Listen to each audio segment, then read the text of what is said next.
평안하다 안전하다 할 그때 임신한 여자에게 해산의 고통이 이름과 같이 멸망이 갑자기 그들에게 이르리니 결코 피하지 못하리라.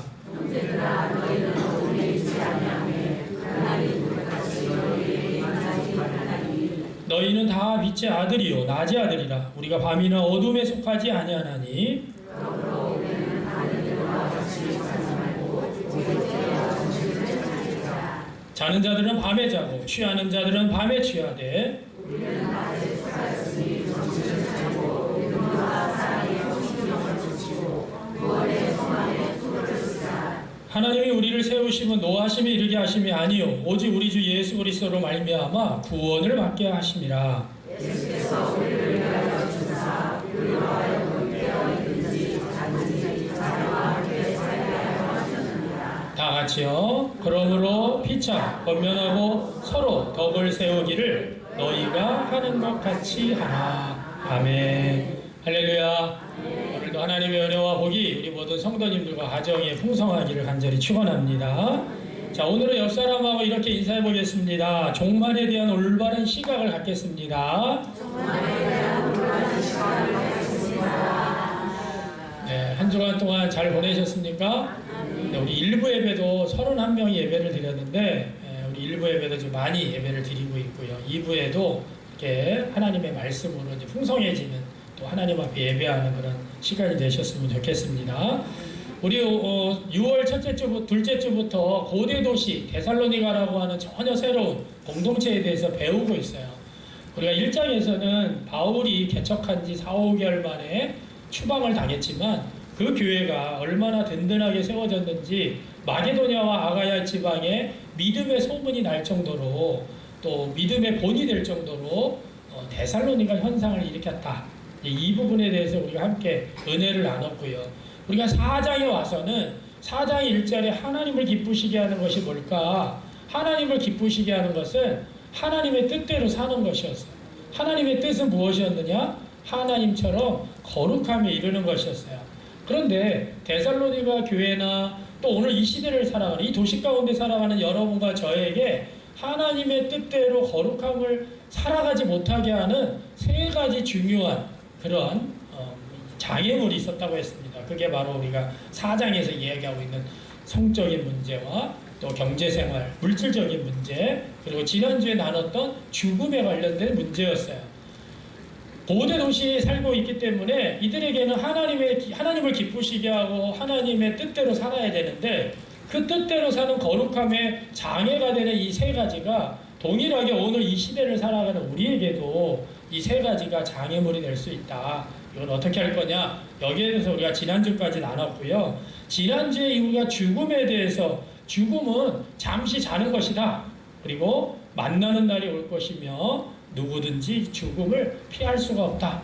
죽음에 대한 생각을 우리가 가졌던 거죠. 자, 오늘은 우리가 세상을 바라보는 시각이 우리에게 무척 중요합니다.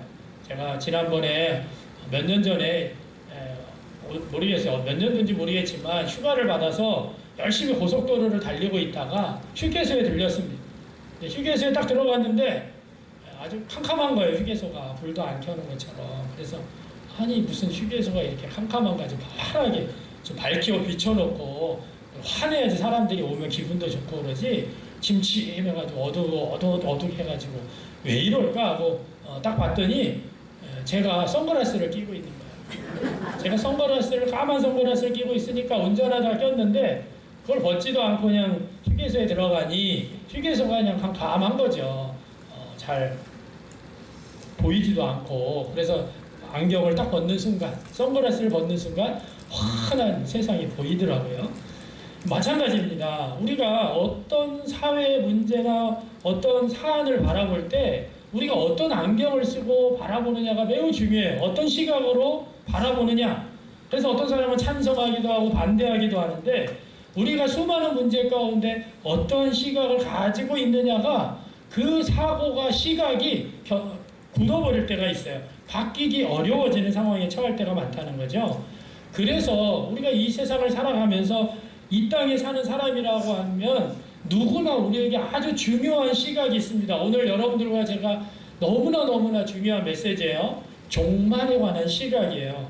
종말에 관한 이 세상의 끝에 관한 이 시각을 어떻게 바라보느냐에 따라서 우리의 삶이 전혀 다른 삶을 살 수가 있어요. 자, 종말은 두 개로 나눌 수가 있습니다. 거시적 종말과 미시적 종말. 좀 어려운 말인 것 같은데 거시적 종말이라는 거는 이제 온 우주가, 온 세상이 이제 끝나는 마지막 때를 뜻하는 거고요. 미시적 종말이라는 건 개인적 종말, 개인의 인생이 끝나는 것을 뜻해요.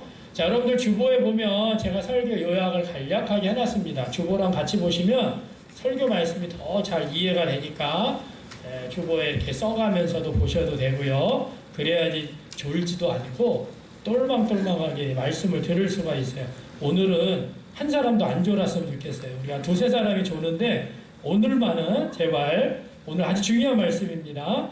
자, 왜 이 말씀이 중요하냐면 우리가 어떠한 시각을 갖고 있느냐에 따라서, 이 종말에 관한 시각에 따라서 인생이, 삶이 달라지기 때문에 그래요. 자, 예를 들어서 1992년 10월 28일 날 다미선교회에서 예수님이 재림하신다고 그랬어요. 사람들이 막 깜짝 놀랐습니다. 예수님이 드디어 오시는구나.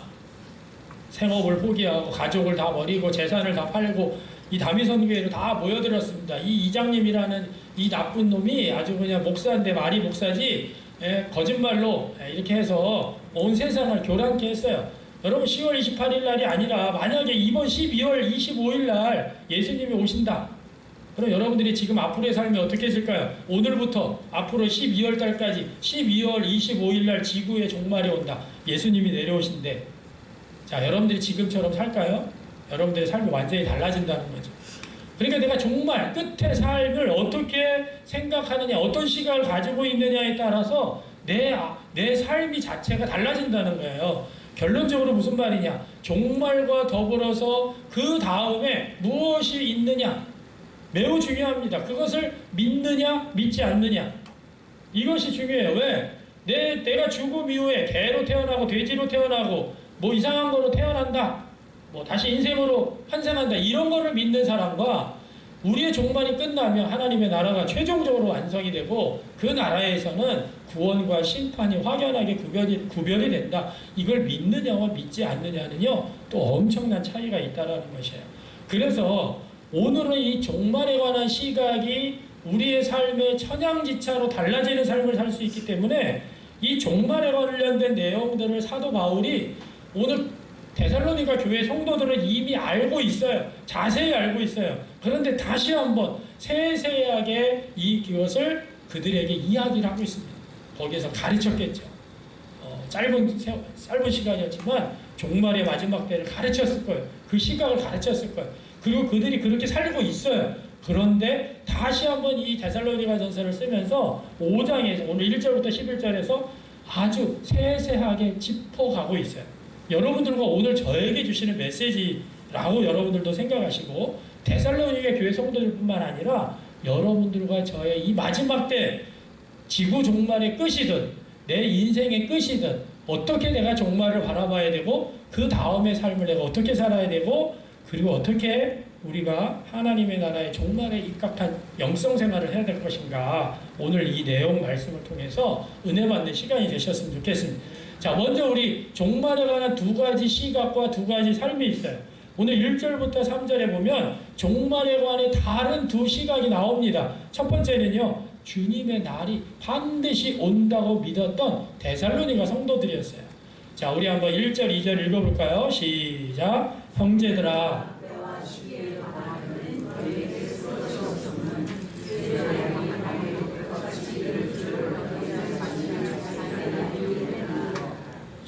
지금 데살로니가 성도들에게 여러분들이 때와 시기에 관하여 너에게 쓸 필요도 없어. 사실은 왜? 너희들이 주님의 날이 올 것을 이미 도둑같이 온다는 거 너희들 다 알고 있지? 자세히 알고 있어. 그렇게 이제 이야기를 하는 거예요. 그런데 3절에서는요, 종말이 없다고 생각하는 사람들이 있어요. 평안하다, 안전하다, 뭐 이렇게 살다. 무슨 종말이 있어? 세상 사는 것이 다 이렇고 이렇지, 뭐 그렇고 그렇지. 다 그런 거지. 죽으면 끝이야. 대체 있긴 뭐가 있어. 이렇게 살아가는 사람으로 종말에 대한 있다라고 생각하는, 주님의 날이 반드시 온다라고 생각하는 시각과 종말이 없다라고 하는 사람의 삶이 분명하게 구별되어 있다라는 거예요. 바울이 왜 때와 시기에 대해서 너무나 잘 알고 있는, 상세히 알고 있는 이들에게 주님의 날이 반드시 올 것이고 도둑같이 올 것이고 그때와 그 시기는 아무도 모를 것이다, 왜 이거를 또 짚었을까? 사실은 이 말씀은요, 마태복음, 예수님께서 마태복음 24장 25장에서 집중적으로 말씀하셨어요. 이 24장 25장의 핵심적인 내용을 간략하게 이야기하면 무슨 말입니까? 마지막 때는 반드시 온다는 거예요. 그리고 언제 오는지 모르기 때문에 항상 깨어 있어야 된다, 이 말씀을 하셨어요. 그래서 오늘 바울은 데살로니가 성도들이 알고 있었던 말씀이지만 다시 한번 자세하게 조목조목 이야기를 하고 있습니다. 자, 이렇게 종말이 있다 없다라고 하는 시각과 더불어서 그것과 더불어 나타나는 삶이 두 가지로 바뀝니다. 주의 날을 믿는 사람과 믿지 않는 사람은요, 그 삶의 방식이 너무나 크게 차이가 난다는 거예요. 그래서 오늘 바울이 뭐라고 표현했냐면 밤과 어둠의 삶의 방식과 낮과 빛의 삶의 방식이라고 표현하고 있어요. 그래서 7절에 밤과 어둠의 삶의 방식은 뭐냐? 자는 자들은 밤에 자고 취하는 자들은 밤에 취하되 라고 표현하고 있습니다. 여러분, 우리가 도시에 나가보면 화려한 네온 사인과 가로등 모든 불빛이 너무 환하죠. 외국인들이 한국은 처음이지 뭐 이런 외국인들이 와서 우리나라 경험하는 걸 보면 우리는 당연한 것 같은데 그들이 깜짝 놀란 것 중에 하나가 뭐냐면요, 외국은요 밤 8시 9시 되면 불이 다 꺼집니다. 상점도 꺼지고 술집도 꺼지고 다 꺼져요. 우리 한국에 보니까 새벽 1시 2시 밤새도록 네온 사인이 켜졌고 불이 켜져 있고, 와, 이런 나라가 어딨나. 근데 아무리 네온 사인이 밝고 아무리 불이 밝고 아무리 가로등이 밝아도요, 그 시간 밤이에요. 아무리 밤을 다 캄캄한 밤을 다 빛으로 덮어놨지만 그래도 그 시간이 밤입니다. 여러분, 이것을 우리가 잘 알으셔야 돼요. 자는 자들은요 밤에 잡니다. 그러나 취하는 자들은요 밤에 취해 있다는 거예요.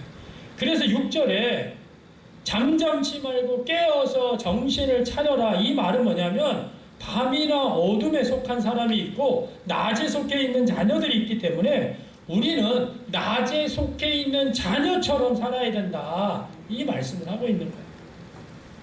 그래서 이 두 가지 삶의 방식이요, 이 삶의 방식의 마지막은 전혀 다른 삶입니다. 그래서 오늘 우리가 본문을 통해서 우리가 분명히 알 수 있는 것은 낮에 속한 사람과 밤에 속한 사람들이 이 세상에서 함께 살아가고 있다는 거예요. 한 사람은 낮에 속해 있고 한 사람은 밤에 속해 있습니다. 밤에 속한 사람들은요 마지막 날이 올 것이라고 생각하지 않습니다. 나와 상관없어. 죽으면 끝이지. 끝나. 개인의 죽음을 당하든 세상이 망하든 그런 일이 일어날 때 그들은 오늘 성경처럼 해산하는, 임신한 여인이 해산하는 고통을 누리는 것처럼 깜짝 놀라게 된다는 거예요. 그런데 낮에 속한 사람은 뭡니까? 마지막을 알기 때문에 매일매일의 삶을 준비하고 그 삶에 깨어있고 개인적인 종말이 오든 세상의 종말이 오든 마지막에 전혀 놀라지 않는다라는 거예요. 그래서 오늘 바울이 이 빛과 어둠이라는 은유를 사용하면서, 이것은 사실 구약부터 내려오는 은유와 또 성경에 자주 인용되는 내용입니다. 우리 이사야 9장 1절, 2절 말씀 한번 읽어볼까요? 시작. 흑암에 행하던 백성이 큰 빛을 보고 사망의 그늘진 땅에 거주하던 자에게 빛이 비치더라. 자, 이처럼 사람들은요 어둠 속 흑암의 삶을 삽니다. 어둠의 삶을 살아요. 그곳에서 고통받고 살아갑니다. 그러면서 어둠이 거치기를 희망하는 거죠. 기다리는 거죠. 그런데 그때 큰 빛을 보았다. 그리고 사람들에게 그 빛이 비추었다. 어둠이 가득한 세상에 빛이 들어와서 새로운 세상이 열리는 것을 뜻합니다. 어둠 속에 살던 사람들이 빛 가운데로 들어가는 것이죠. 여러분, 이런 상징들은 바울도 자신의 사역, 전도 사역, 복음 사역을 통해서 끊임없이 이야기를 했어요. 내가 왜 복음을 전하느냐? 복음의 목적이 뭐냐? 사도행전 26장 18절 읽어볼까요? 그 눈을 시작. 그 눈을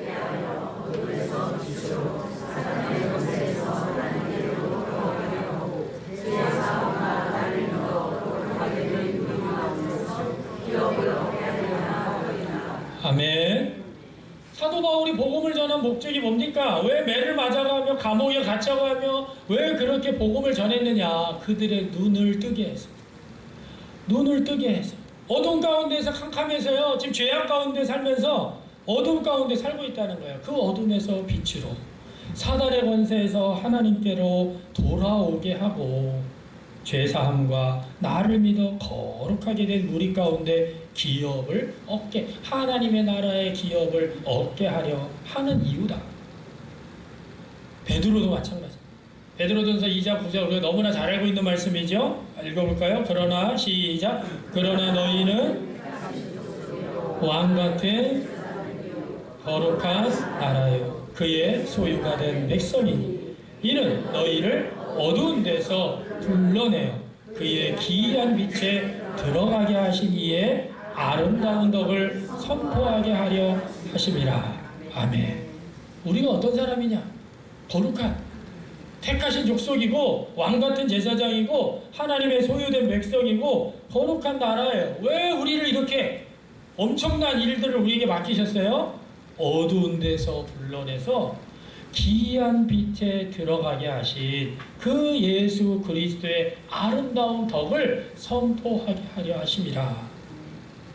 우리는 누굽니까? 어두운 가운데서 빛으로 부름을 받은 사람들이에요. 여러분들이 어두운 가운데 있었지만 그래서 제사장으로서 거룩한 나라로서 소유된 백성으로서 나를 어두운 가운데서 불러내신 그 예수 그리스도를 이 세상에 선포하게 하려고 우리를 불러주셨다는 거예요. 여러분 이게 뭡니까? 초대교회 성도들의 세계관이고 성도들의 종말론적인 시각이었다는 것이에요. 우리가 사는 세상은요 어둠이고 밤입니다.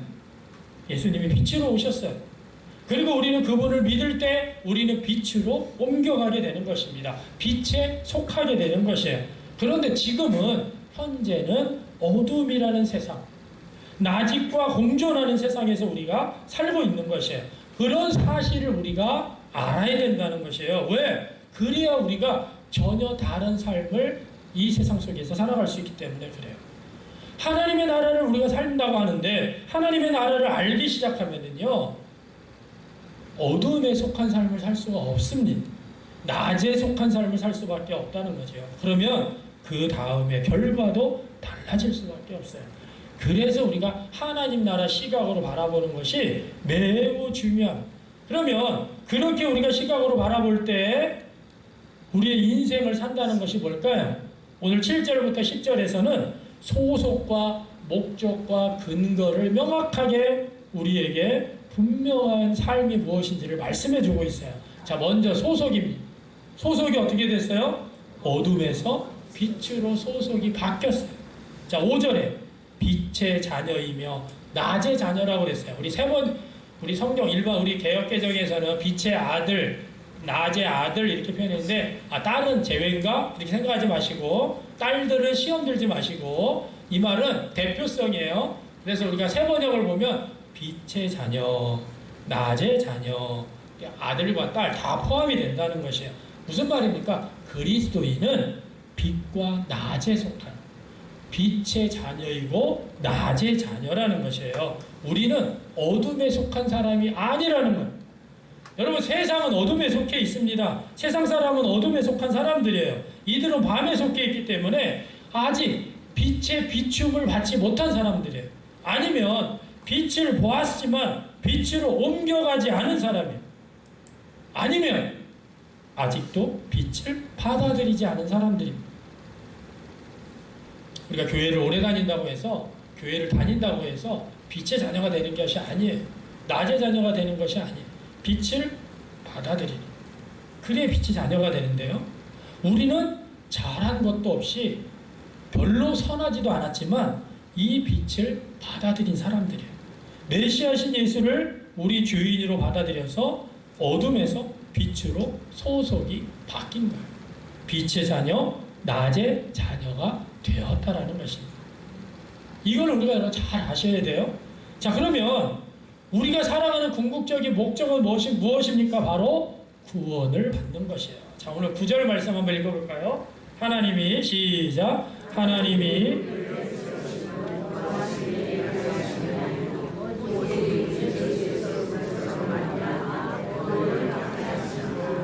아멘. 여러분, 밤에 속한 사람들이 그대로 계속 살면 하나님의 진노, 여기서 노하심은요, 하나님의 심판을 뜻하는 것이에요. 하나님의 진노하심에 이르게 됩니다. 여러분, 이 세상의 가장 중요한 특징은요, 자기중심성이에요. 자기가 왕이 되고 자기가 주인이 되고 자신을 위해 삽니다. 그런데 이 세상의 주인은 누구신가요? 하나님이세요. 하나님을 거절하고 하나님을 무시하고 자기가 주인이고 자기가 왕된 사는 사람은요, 당장 심판이 임해야 돼요. 왜?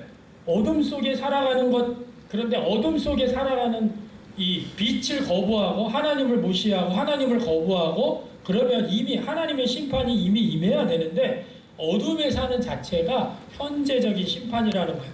여러분들 요 개념을 잘 이해하셔야 돼요. 하나님의 나라는 이미 임했습니다. 그런데 이 하나님의 나라는 예수 그리스도가 이 땅에 오시면서 이 땅에 임했는데 이 땅에 임한 하나님의 나라는 아직 완성되질 않았어요. 예수님이 다시 오실 때 마지막 완성이 이루어지는 거예요. 심판도 이미 임했어요. 현재적인 심판. 어둠에 있는 사람들은 이미 현재적인 심판을 임한 상황 속에 살아가고 있어요. 궁극적인 마지막의 심판은요, 마지막 날까지 유보가 된 거예요. 그러니까 여러분들이 오해하지 마셔야 돼요. 하나님이 멀쩡하게 잘 살고 있는데 예수 안 믿는다고 심판하시고 처벌하시는 것이 아니라는 거예요. 그들은 이미 현재적 심판을 받고 있어요. 받아 마땅한 심판을 지금 하나님이 유보하신 거예요. 그때까지, 마지막 때까지 유보하신 거예요. 왜? 하나님은요, 그들이 어둠에 있는 자녀들이 빛을 보고 빛을 발견하고 돌아오기를 간절히 바라며 기회를 주시는 것입니다. 그런데 끝까지 빛을 어둠과 밤에 속해 살면은요, 하나님의 진노를 피할 수 없다라는 것이에요. 여러분, 이것을 잘 아셔야 됩니다. 멀쩡하게 살고 있는데 예수님 안 믿는다는 이유로 지옥 가. 이게 아니에요. 이 개념이 아니에요. 이미 어둠 속에 살고 있을 때, 이 세상의 주인이 하나님이신데 하나님을 거부하고 하나님을 무시하고 내가 주인된 삶을 살아가는 사람은 어둠의 자녀고 이미 그는 현재적 심판을 받고 있는 것이고 지금 이 땅에 하나님의 마지막 심판에 임할 그때까지 유보한 상태라는 거예요. 그때까지 기회를 주시는 거예요. 어떻게? 빛을 바라보고 돌아오라. 여러분과 저는요, 그들과 별 다를 바가 없어요. 우리는 누구냐면 우리는요, 자격도 안 되고요, 그냥 빛을 받아들여가지고 빛의 자녀가 됐고 궁극적으로 구원을 얻게 됐다는 것입니다. 우리들도 빛의 자녀로 구원을 받았지만 완전한 구원을 바라보면서 함께 가는 게 바로 그리스도인들입니다. 그날에는 완벽한 구원을 획득하게 될 거예요. 마지막에 진노로 가든지 심판, 영원 지옥으로 가든지 하나님의 사랑을 받아서 완전한 구원을 맛보다가 구원의 완벽함을 맛보게 되든지 둘 중 하나의 삶이라는 거죠. 어떤 시각으로 우리가 살아갈 것인가, 우리 인생의 목적이 무엇인가에 따라서 마지막 끝이 완전히 달라진다. 그래서 여러분들과 제가 궁극적인 목적, 예수 그리스도를 말미암아 구원받는 이 놀라운 것들을 바라보면서 나아가야 되는데요, 이 구원의 근거가 무엇이냐면 예수 그리스도로 말미암아요. 자, 오늘 9절과 10절에 우리 주 예수 그리스도로 말미암아. 우리가 누구 때문에 구원을 얻었습니까? 우리 주 예수 그리스도로 말미암아. 예수님께서 우리를 위해 죽으셔서 우리가 깨어 있든지 자고 있든지 그와 함께 살게 하신다. 여러분, 내가 잘나가지고 우리가 잘나가지고 우리가 잘해서 된 것은 하나도 없습니다. 우리의 도덕적 자질이 어둠과 밤에 속한 사람보다 더 뛰어나서 우리가 구원을 받은 것이 아니에요. 우리는 빛을 발견했고 그 빛을 받아들인 거예요.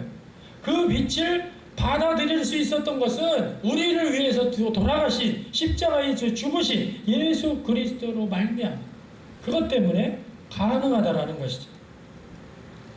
그래서 우리 그리스도인들이 빛의 자녀로 살게 된 근거는 뭐냐? 우리 자신이 아니라 철저하게 예수 그리스도에게 있습니다.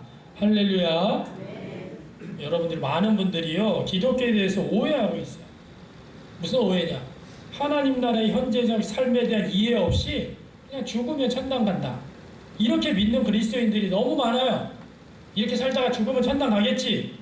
그럼 우리가 기독교의 가르침을 선명하게 배우지 않은 것입니다. 믿지 않는 사람들하고 똑같이 살다가 그냥 십자가 믿었다고 예수님 믿었다고 천당 가고 안 믿는 사람들은 지옥 간다. 그러면 우리 기독교는 굉장히 웃긴 종교가 되는 거죠. 여러분 세상 사람들이 보기에 야 니네들이나 우리나 다를 게 뭐가 있어. 그런데 우리만 천국 간다. 우리만 천국 가. 그런 이상한 종교가 어디 있겠습니까?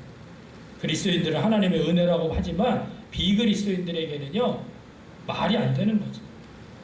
심지어 그리스도인들 중에서도요 하나님을 위해 사는 것이 힘들어. 하나님이 왕 되시고 하나님이 주인 되는 삶을 내가 어떻게 살아. 그냥 이렇게 살면 되지. 어차피 죽으면 천국 가는데. 여러분 이런 생각을 왜 할까? 세상에 빛이 들어왔고요 이를 받아들여 빛의 자녀가 이미 됐는데도 하나님 나라 백성답게 사는 것에 대해서는 모르는 거예요. 어둠의 자녀와 별반 다를 바 없이 살아요. 그러면서 뭐라고 그러는지 아세요? 어쩔 수가 없어 인간이니까. 여러분 빛과 어둠의 자녀가 같은 방식으로 유사한 정체성을 가지고 지니고 이 땅에 살 수 없습니다. 여러분 둘이 비슷하게 사는 것은요 당연할 수 없는 이야기라는 거죠. 바울은 오늘 이 둘을 강력하게 대조해서 말하고 있는 거예요. 여러분 어둠 속에 살면서 주일날 한번 와서 예배드리고 또 주일에 한번 와서 종교적 의무를 다하면서 헌금하고 예배드리고 만사 해결됐다? 성경은 절대 그렇게 가르치지 않습니다. 성경의 핵심은요 너의 소속이 어디냐? 우리에게 계속 도전을 주는 거예요. 너의 소속이 밤이야 낮이야? 이 소속이 분명하지 않으면 우리의 마지막도 문제가 생기고 목적도 중요하지 않게 됩니다. 소속을 분명히 하시길 바랍니다. 여러분 여기에 속해 있다는 것에 대해서 네가 대체 뭐가 잘났기에 거기에 속해 있어 라고 이야기할 때 우리가 담대히 이야기할 수 있는 것은 뭐냐면 예수 그리스도라는 거예요. 예수 그리스도로 말미암아 내가 빛의 자녀에 속해 있어. 여러분 하나님 나라에 들어갈 수 있는 유일한 근거는 우리를 위해 죽으신 예수 그리스도 뿐이라는 것이에요. 왜? 이 세상은요 나중심적이거든요. 삶의 근거가 나기 때문에 나에서 예수님으로 중심이 옮겨진 사람이 그리스도인이잖아요. 옮겨진 것은 뭡니까? 예수님을 통해서 가능하다라는 거예요. 내가 빛의 자녀처럼 착하게 살고 양심적으로 살아서 우리가 구원에 이르는 것이 아닙니다. 양심적으로 살고 착하게 산다고 해서 빛의 자녀가 아니라는 거예요. 빛의 자녀의 핵심은 예수 그리스도와 어떤 관계를 맺고 있느냐. 이게 불분명하면 문제가 생기는 것이에요. 그래서 오늘 바울이 자기 정체성이 선명해진 다음에 우리가 해야 될 거를 6절 8절에서 이야기를 하고 있어요. 우리가 어디에 소속되어 있는지를 정확히 알면 깨어서 정신 차리고 살아야 된다는 거예요. 해볼까요? 시작. 깨어서 다시 한번요. 시작. 깨어서 정신 차리고 살아야 합니다. 왜 그럴까요? 우리가 사는 세상은요 빛을 받아들인 사람보다 빛을 받아들이지 않은 사람들이 더 많아요. 우리 원주도 90%가 비그리스도인이에요. 10%가 예수 믿는 사람이에요. 10% 중에서도 교회를 다닌다고 하지만 예수 믿는다고 하지만 빛을 받아들이지 않고 여전히 어둠 속에 살아가는 사람도 교회에 나옵니다. 그래서 우리가 어떻게 이 세상에서 빛을 경험하지 않은 대다수의 사람들과 세상 속에서 세상 문화 가운데 우리가 살아가는데 하나님을 알지 못하는 어둠에 속한 문화 속에 밤이 만들어낸 문화, 화려한 네온사인으로 밝은 빛으로 마치 밤인데도 낮처럼 위장한 이 시스템 속에서 우리가 그냥 살아간다고 하나님에게 속한 것이 아니라 이 세상은요 어둠이 대세입니다. 그렇기 때문에 그런 사람들처럼 하지 말고 깨어 있어야 된다. 마태복음 24장에서 예수님께서 가장 많이 말씀하신 것은 깨어 있으라는 거예요. 여러분 깨어 있는다는 것은 뭡니까? 눈을 감지 않는 거예요. 잠을 자지 않는다는 게 아니라 눈을 감지 않는 봐라는 거, 보라는 거예요. 뭘 봐요? 우리가 하나님께 속해 있다는 것을 바라보라는 거예요. 우리가 빛의 자녀라는 사실을 바라보라는 거예요. 여러분들이 하나님에게 속해 있습니까? 보고 있습니까? 빛의 자녀처럼 살고 있습니까?를 끊임없이 보라는 거예요. 그게 깨어있는 거예요. 내가 지금 어디에 소속이 되어 있고 빛의 자녀로 살고 있는가. 그래서 바울이 이어서 뭐라고 8절에 이야기합니까? 믿음과 사랑에 호심경을 쓰고 구원의 투구를 쓰라. 바울이 전쟁 용어를 많이 사용해요. 왜? 당시에 로마의 통치하에 있었기 때문에. 이 세상에 살아가는 것 자체가 전쟁이기 때문에도 그렇습니다. 여러분 우리가 이것을 잊으면 안 돼요. 빛의 자녀들이요 어둠의 자녀들과 공존하는 세상을 살아가는 이것은 전투와 같아요. 우리의 문제는 세상살이를 전투라고 생각하지 않는 자체가 문제가 된다는 거예요. 그러니까 밤낮 깨지는 거죠. 처음부터 전쟁이라고 생각도 하지 않습니다. 공격 당하는지도 몰라요. 그리스도인들이 어둠 가운데서 살면서도요 별로 경계심이 없습니다. 그러니까 그리스도인들이 어때요? 그리스도인들의 가치, 판단 기준, 삶의 기준 이 모든 것들이 다 세상 사람들하고 똑같은 거예요. 너나 나나 뭐 교회를 다니는 거 외에는 너나 나나 다닐 바가 뭐가 있어? 왜? 세상 사람들이 하는 것을 그대로 하면서 하니까. 왜 그래요? 정체성이 없기 때문에 그래요. 우리가 누구인지를 모르는 거죠. 여러분 세상은요 끊임없이 빛의 자녀, 낮에 속한 자녀들을 공격합니다. 오는 사자처럼 공격해요. 그래서 우리는 어떻게 해요? 정신 차리고 깨어 있어요. 왜? 인생은 전투기 때문에. 예수님이 오실 그때까지요 어둠이 이 세상을 지배하고 있기 때문에 끊임없이 우리는 어둠과 싸워야 돼요. 그래서 여러분들이 잊지 마셔야 됩니다. 싸우지 않으면요 어둠이 여러분을 집어삼키는 거예요.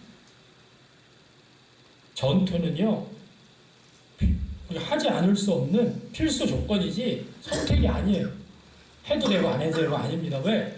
이 세상의 대세가 어둠이기 때문에. 자 그래서 이렇게 살아가는 아니 그래도 한 주간 그냥 회사에서 바쁘게 일하고 그냥 전투를 치고 전쟁처럼 일하면서 하는데 교회 왔더니 목사님이 영적 전투라고도 영적 전투까지 하라고 하는데 너무한 거 아닙니까? 이렇게 생각할 수 있는데 오늘 11절에 보니까 공동체가 우리에게 있는 이유는 공동체를 통해 서로 격려하고 서로 세워주라는 것이에요. 자, 11절 말씀을 세 번역으로 한번 읽어볼까요? 시작.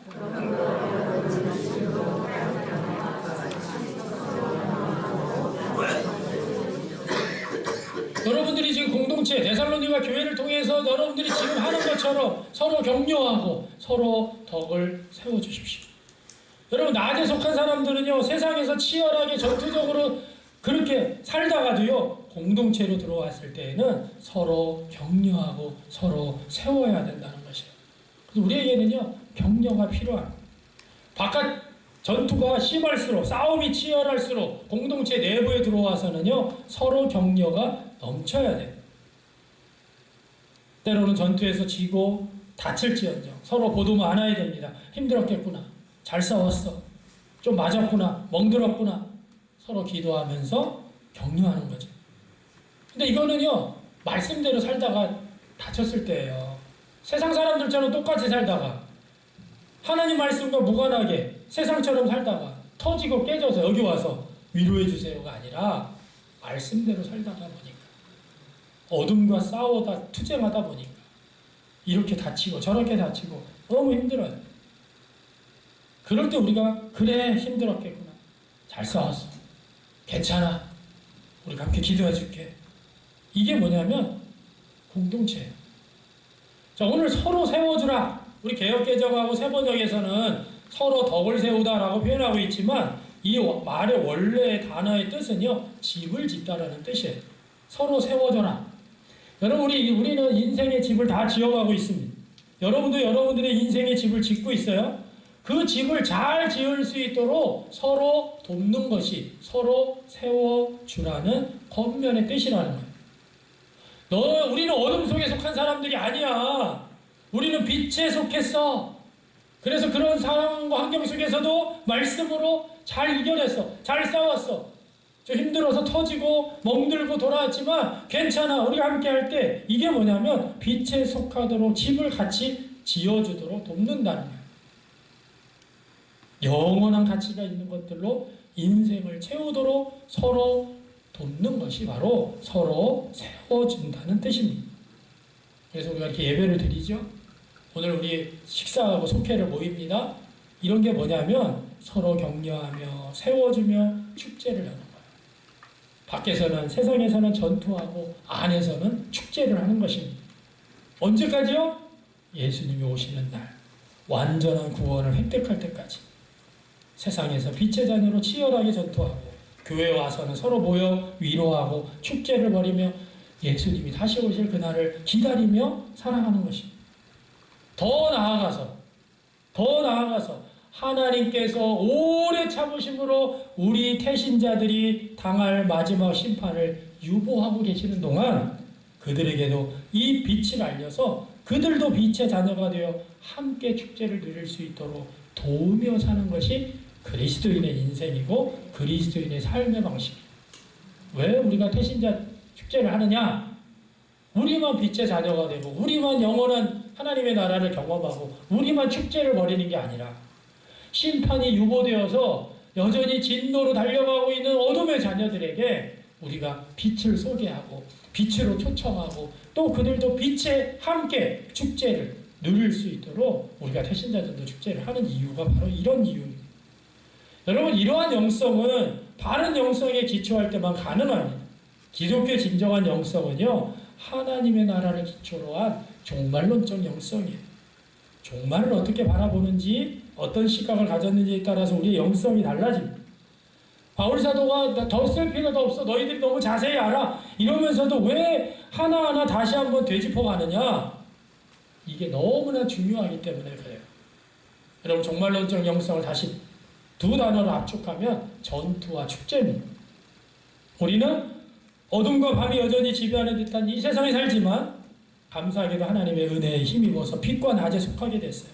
그 결과 우리는 세상에 살면서 어둠과 매일매일 싸워야 전투를 치러야 치열하게 살아야 될 수밖에 없습니다. 하지만 공동체로 모이면 완전하게 임할 하나님의 나라를 같이 바라보면서 그 나라에서 획득할 진정한 완전한 구원을 고대하면서 서로 격려하고 서로 세워주고 붙잡아주고 축제를 여는 거죠.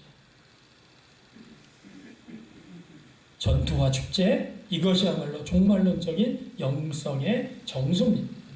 자, 정리하겠습니다. 자, 첫 번째, 당신의 소속을 선명히 하십시오. 자, 따라서 해볼까요? 나의 소속을 선명히 하겠습니다. 시작. 나의 소속을 선명히 하겠습니다. 여러분들의 소속이 어디 있습니까? 소속이 선명하지 않으면요, 이 문제를 그냥 넘어가면 안 돼요. 그리스도인이라는 소속이 교회에 오래 다닌다고 해서, 모태신앙이라고 해서, 문화적으로 익숙해져서 자동으로 얻어지는 것이 아닙니다. 진지하게 하나님 앞에서 고민하고 결단해야 돼요. 무슨 말이에요? 내 인생의 주인이 바뀌지 않으면 내 소속은 계속 세상입니다. 예수 그리스도로 말미암아 소속이 바뀔 수 있는 것은요, 우리에게 주신 놀라운 특권이라는 것입니다. 여러분들 이 특권을 저버리지 마시길 바랍니다. 만약에 여러분들의 소속이 바뀌었다, 내가 예수님이 나의 왕이시고 주인이시고 내 인생의 주인이고 왕이시라는 걸 내 삶 속에 드러낸다, 그러면 여러분들이 이 세상의 어둠에 속했다는 사실을 기억해야 돼요. 특히 도시는 밤을 낮처럼 환하게 밝혀 어둠이 존재하지 않는 듯 꾸미는 곳이 도시인데, 이런 곳에서 우리의 소속과 정체성을 바라야 된다. 그리고 깨어 있어야 돼요. 밤에도 환하게 밝은 도시에서 어둠과 밤에 속하지 않으려면요, 깨어 있어야 돼요. 빛의 자녀답게 엉거주춤해서 한쪽 다리는 여기 있고 한쪽 다리는 저쪽에 있고 세상을 흉내내며 살지 말아야 된다는 거예요.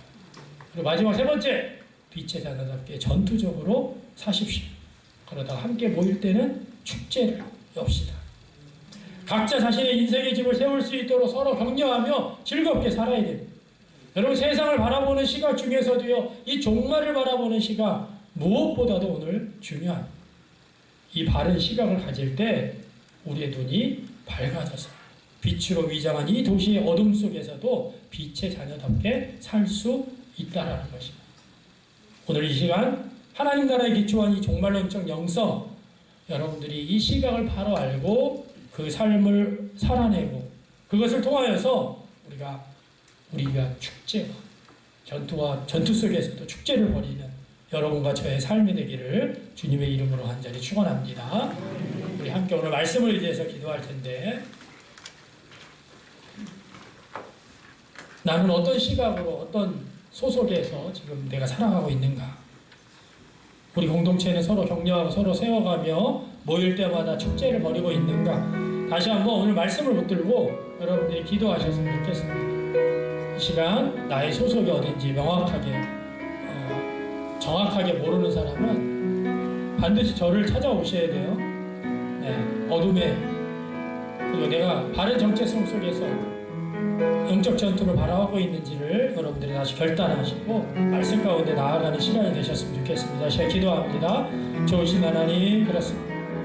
오늘도 우리가 하나님의 말씀을 붙듭니다. 우리가 세상에 정말 끝이 있음에도 불구하고 그것을 인지하지 못한 채 살아갈 때가 얼마나 많습니까? 개인적인 종말이든 마지막에 우주적인 종말이든 반드시 오게 되어 있습니다. 우리가 이럴 때 온전히 깨닫고 하나님의 말씀 가운데 하시고 우리가 바른 종말론적 신앙을 가지고 정말 하나님의 뜻을 이루어가며 나아가는 우리 모두가 되게 하여 주시옵소서.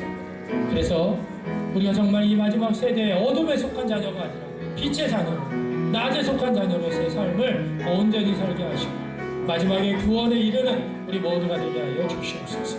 오늘도 함께 하신 하나님을 찬양하며 예수님의 이름으로 감사히 기도하옵나이다. 아멘. 아멘. 네, 우리 다 같이 일어나셔서 우리 파송의 찬양, 세상신을 버리고 찬양합니다.